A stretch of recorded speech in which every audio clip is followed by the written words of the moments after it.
क्या कभी सोचा है कि जिन चमकते पत्थरों और आभूषणों को हम अपने गले से लगाए फिरते हैं, क्या वो हमें अमर बना देंगे? बिल्कुल नहीं। सच तो यह है कि जिसे हम अपनी सबसे बड़ी दौलत समझकर बैठे हैं, वो असल में काल का एक फंदा है। आज की इस चर्चा में हम उसी भौतिक भ्रम और सच्ची अगाध भक्ति के बीच के उस गहरे अंतर को समझने वाले हैं जो इस पूरे ब्रह्मांड को बांधे हुए है। तो चलिए इस छलावे से पर्दा उठाते हैं। यहाँ सबसे बड़ा और चुभने वाला सवाल ये है कि क्या हम इंसान अपने इस प्यारे से अहंकार की आहुति देने के लिए सच में तैयार हैं? हम पूरा जीवन जिस सोने चांदी की चमक के पीछे भागने में बिता देते हैं ना, वो असल में सिर्फ और सिर्फ मिट्टी है, धूल है। असली ताकत तो वो भक्ति है जो सृष्टि के कण कण को संभाले हुए है, और यही वो बल है जो हमारे अज्ञान के घने अंधकार को चीर सकता है। तो चलिए सीधे इस अद्भुत वृत्तांत की गहराई में उतरते हैं। बात है त्रेता युग के उस स्वर्णिम कालखंड की। कल्पना कीजिए, अयोध्या का भव्य राज दरबार सजा हुआ है, उत्सव का भारी कोलाहल है, लेकिन इस सब के बीच हवा में एक अजीब सा रहस्यमयी भारीपन है, जैसे कुछ बहुत ही बड़ा, कुछ अभूतपूर्व घटने वाला हो। और तभी इस भरे दरबार में एक ऐसा दृश्य सामने आता है जिसने सबको चौंका दिया। माता सीता अपने गले से एक बेहद दिव्य, चमक चमाता हुआ मोतियों का हार निकालती हैं। कोई ऐसा वैसा हार नहीं, बल्कि ऐसा जिसकी चमक से 10 दिशाएं रोशन हो जाएं, और उसे कपिराज हनुमान को भेंट करती हैं। लेकिन इसके बाद जो हुआ वो अकल्पनीय था। हनुमान जी उन अमूल्य रत्नों को बड़ी बारीकी से देखते हैं और फिर अचानक उन्हें अपने दांतों से पूरी ताकत से तोड़ने लगते हैं। सोचिए, दरबार में बैठे लोगों के लिए यह कितना अजीबोगरीब दृश्य रहा होगा। पल भर में उस पूरे भव्य दरबार में एक गहरा सन्नाटा छा गया, और उस भारी सन्नाटे को चीर रही थी तो बस एक ही आवाज, उन बेशकीमती मोतियों के दांतों से कुचले जाने की कर्कश ध्वनि। Crack crack. दरबारी हैरान थे। वो आपस में फुसफुसाने लगे, उपहास उड़ाने लगे कि अरे, इस वानर को इतने महंगे रत्नों की क्या कद्र। उन्हें लगा कि यह महज एक नासमझी है। लेकिन यहीं पे ना सबसे गहरी बात निकल कर आती है। दर्शन कहता है कि जहां राम नहीं, वहां प्रकाश भी अंधकार है। हनुमान जी का वो कृत्य कोई नासमझी नहीं थी। वो तो हर एक मोती को तोड़कर उसके अंदर अपने आराध्य, अपने राम को ढूंढ रहे थे। उनके लिए सीधा सा नियम था, जिस चीज में उनके ईश्वर का नाम नहीं, वो पूरी तरह से कबाड़ है, मूल्यहीन है, बल्कि सीने पर रखे एक भारी पत्थर के समान है। अब जैसे जैसे दरबारियों के ताने और हंसी अपनी हदें पार करने लगे, माहौल एकदम से बदल गया। अंजलि पुत्र की आंखों में साक्षात रुद्र जैसी धधकती ज्वाला उतर आई। उन्होंने कड़कती बिजली के समान एक भयंकर गर्जना की, और फिर जो हुआ उसने समय को भी रोक दिया।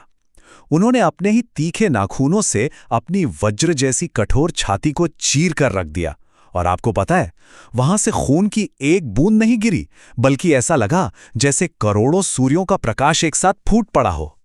और ये बात बहुत ही शानदार तरीके से ये दर्शाती है कि बाहरी दिखावे और एक सच्चे दिव्य हृदय के बीच आखिर कितना बड़ा फर्क है।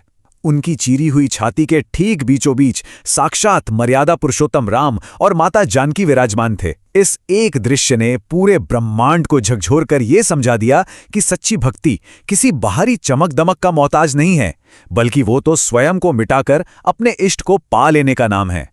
अब जरा त्रेता युग से निकलकर आज के समय में आते हैं।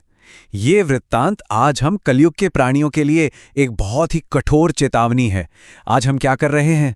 बस ऊंचे महलों, बैंक बैलेंस और दिखावे के पीछे पागलों की तरह भाग रहे हैं, और इस अंधी दौड़ में हमारी आत्मा पर अधर्म की काई जमती जा रही है। ये बाहरी चमक दमक जिसके पीछे हम अपनी पूरी जिंदगी लगा देते हैं, वो असल में एक बहुत बड़ा धोखा है। विशेषकर उन लोगों के लिए जो अपने जीवन के 40 वर्ष पार कर चुके हैं। ये एक सीधी चेतावनी है, ध्यान से समझिएगा। समय की रेत मुट्ठी से बहुत तेजी से फिसल रही है। हमारी एक एक सांस गिनी जा चुकी है, और महाकाल की ओर हमारी यात्रा लगातार जारी है। तो क्या अब समय नहीं आ गया है कि हम अपने इस धन दौलत के संचय वाले नजरिए पर एक बार गंभीरता से पुनर्विचार करें? इस महाबलिदान से कुछ बेहद कड़वे लेकिन सच्चे निष्कर्ष निकलते हैं। पहला तो ये कि हम जो कुछ भी जीवन भर जोड़ते हैं ना, वो सब अंततः यहीं राख बन जाना है। दूसरा, हनुमान जी की वो चीरी हुई छाती आज भी इंसानियत को चीख चीख कर कह रही है कि अपने अहंकार और लोभ को छोड़ दो और सबसे अहम बात, अगर जीवन में सत्य नहीं है, राम नहीं है, तो हमारा अस्तित्व उस टूटे हुए मोती से ज्यादा कुछ भी नहीं जिसे धूल में फेंक दिया गया था। इस पूरी शक्तिशाली घटना का जो मूल आधार है वो हमारे गहरे वैदिक दर्शन में बसा है। एक श्लोक है, नमोस्तु रामाय सलक्ष्मणाय देव्यै च तस्यै जनकात्मजाय। ये श्लोक श्री राम, माता सीता के साथ साथ रुद्र, इंद्र, यम और वायु जैसे सभी ब्रह्मांडीय तत्वों को प्रणाम करता है। इसका सीधा सा मतलब है कि सच्ची भक्ति का अर्थ है सृष्टि के हर एक कण में ईश्वर को देखना। हनुमान जी की नजर में हर वो चीज पूरी तरह व्यर्थ थी जिसमें परम सत्य या ईश्वरीय ऊर्जा का वास न हो।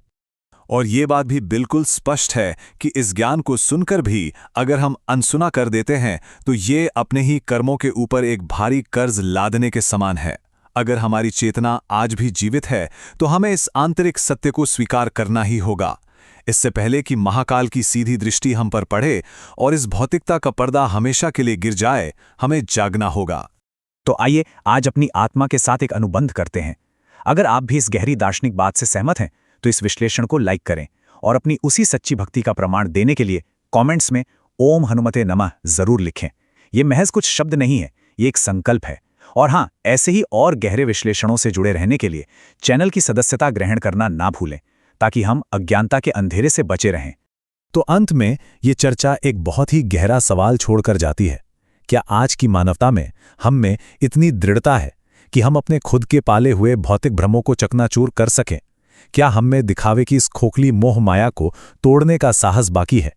इस पर बहुत ही गहराई से विचार कीजिएगा। इस ज्ञान यात्रा में हमारे साथ जुड़ने के लिए आपका बहुत बहुत धन्यवाद।